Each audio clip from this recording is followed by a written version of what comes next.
Mag-apply na tayo ng pangpataba dahil may ulan na.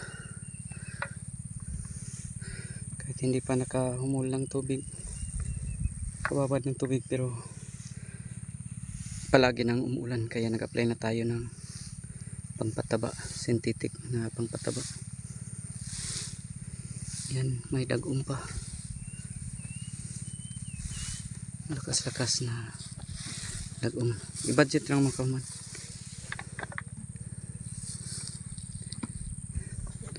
Itong dito ay tapos na. Ayan.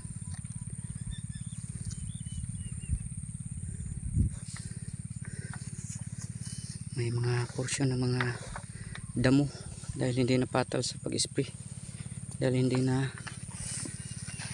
kababad sa tubig. Ang gagawin natin ay bubunutin na lang natin yan. Yun lang po, maraming salamat po. God bless sa lahat. Happy farming.